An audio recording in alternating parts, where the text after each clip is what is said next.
Hi friends, ഞാനിന്ന് ചെയ്യാൻ പോകുന്നത് മത്തങ്ങ ചേർത്തൊരു മുട്ടക്കറിയാണ്. അതിനായിട്ട് നമുക്ക് ആദ്യം ചെയ്യേണ്ടത് മുട്ടയൊക്കെ ഒന്ന് വേവിച്ചെടുക്കണം. വേവിച്ച മുട്ടയെല്ലാം നമുക്ക് 2 കഷ്ണങ്ങളാക്കി മുറിച്ച് മാറ്റി വെച്ചേക്കാം. ഇനി നമുക്ക് അരപ്പ് തയ്യാറാക്കാം. അതിനായിട്ട് അരമുറി തേങ്ങയുടെ കഷ്ണങ്ങളാണ് ഞാനിപ്പോൾ എടുത്തിട്ടുള്ളത്. അത് നമുക്കൊരു മിക്സിയുടെ ജാറിലോട്ട് ഇട്ട് കൊടുക്കാം. കൂടെ ഞാൻ ചേർത്ത് കൊടുക്കുന്നത് 1 സ്പൂൺ മല്ലിയാണ്. 3 കുതിർത്ത കാശ്മീരി മുളക് കൂടി ചേർത്ത് കൊടുക്കുന്നുണ്ട്.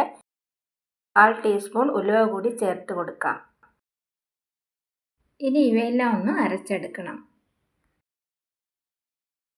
ഇനി ഒരു ചട്ടിയിലേക്ക് അരിഞ്ഞ മത്തങ്ങ കഷ്ണങ്ങൾ ഇട്ട് കൊടുക്കാം. ഉള്ളിയും തക്കാളിയൊക്കെ ചേർത്ത് കൊടുത്തിട്ടുണ്ട്. ഇനി നമുക്ക് വേവിക്കാൻ പാകത്തിന് വെള്ളം കൂടി ചേർത്ത് കൊടുക്കാം. നല്ലതുപോലെ തീ കൂട്ടിയിട്ട് വേണം വേവിച്ചെടുക്കാൻ.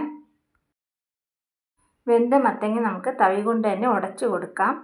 അതിനുശേഷം നമുക്കിനി ചേർത്ത് കൊടുക്കേണ്ടത് അരപ്പാണ്. അരപ്പ് കൂടി ഒഴിച്ചു കൊടുക്കാം. അരപ്പ് വെള്ളം കൂടി ഒഴിച്ചു കൊടുക്കാം. പിന്നെ നമുക്ക് എത്ര കറിയാണ് ആവശ്യം അതനുസരിച്ചുള്ള വെള്ളം കൂടി ചേർത്ത് കൊടുക്കാം. മഞ്ഞളും ഉപ്പും കൂടി ചേർത്ത് കൊടുക്കുന്നുണ്ട്. കറി ഇനി നമുക്ക് നല്ലതുപോലെ ഒന്ന് തിളപ്പിച്ചെടുക്കണം. ഇപ്പോൾ കറിയെല്ലാം നല്ല തിളച്ച് വരുന്നുണ്ട്. വെള്ളം കുറച്ചുകൂടി വറ്റാനുണ്ട്. ഇതൊരു വെറൈറ്റി ടേസ്റ്റി ആയിട്ടുള്ളൊരു മുട്ടക്കറിയാണ്. സാധാരണ നമ്മൾ സവാളയും തക്കാളിയൊക്കെയാണ് കൂടുതലായിട്ട് മുട്ടക്കറി ഉണ്ടാക്കാൻ ഉപയോഗിക്കുന്നത്. ഇനി ഒരു 3 സ്പൂൺ പുളി പിഴിഞ്ഞത് കൂടി ഒഴിച്ചു കൊടുക്കാം. വീണ്ടും നമുക്ക് നന്നായിട്ട് തിളപ്പിച്ച് കുറേയൊക്കെ നമുക്ക് വെള്ളമൊക്കെ വറ്റിച്ചെടുക്കണം. അതിനുശേഷം നമുക്ക് അരിഞ്ഞു വെച്ചിരിക്കുന്ന മുട്ട കഷ്ണങ്ങൾ ചേർത്ത് കൊടുക്കാം.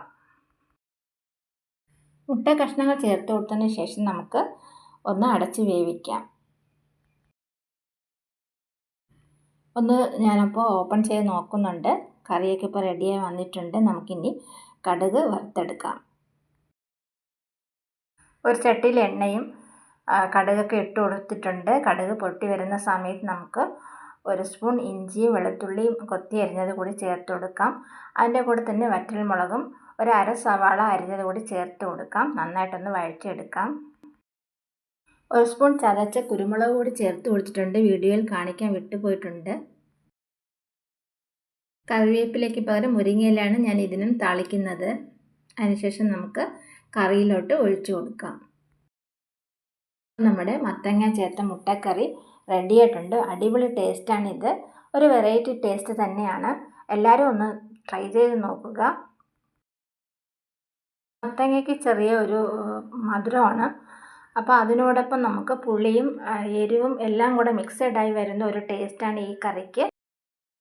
ചോറിനോട് മാത്രമല്ല, നമുക്ക് ദോശയോടും ഇഡലിയോടൊക്കെ കഴിക്കാവുന്ന അടിപൊളിയായിട്ടുള്ളൊരു മുട്ടക്കറിയാണിത്. വീഡിയോ ഇഷ്ടമായ ലൈക്ക്, ഷെയർ ആൻഡ് സബ്സ്ക്രൈബ് ചെയ്യുക. അതുപോലെ നിങ്ങളുടെ കമൻസും എന്നെ അറിയിക്കുക.